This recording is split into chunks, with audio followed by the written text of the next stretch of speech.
咁啊 AI 股咧就回吐咗唔少啦。咁啊 Bitcoin 咧曾經都跌穿咗6萬，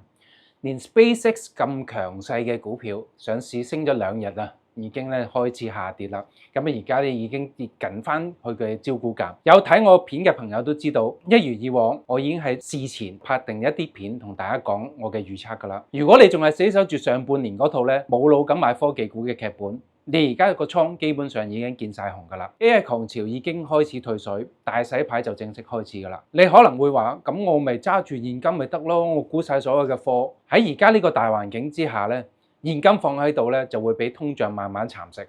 就等於慢性自殺，削弱你嘅購買力。但係咧，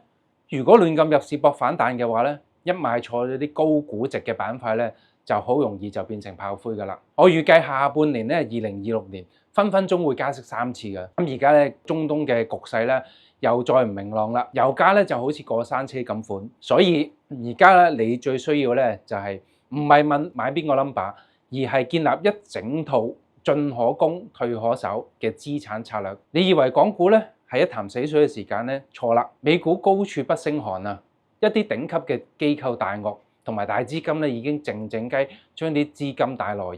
掃入一啲低水嘅港股。喺我即將舉辦嘅2026年下半年嘅投資指南入面啊，唔單止淨係教你哋買一啲收息股咁簡單，我會直接拆解一套完整嘅高息防護罩同埋港股資金輪動法，教你點樣喺震盪市入面砌出一個有穩定現金流嘅防禦巨陣。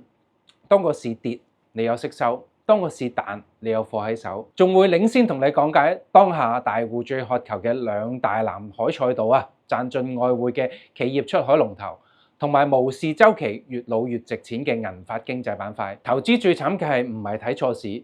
而係個市轉咗勢，你仲用緊一啲嘅舊式武器去打新嘅戰爭。想喺2026年下半年跟實大戶嘅資金轉危為機，即刻撳入下面條 link， 了解我課程嘅詳情，名額有限。而家報名仲有早鳥優惠，我哋上堂見啦，拜拜。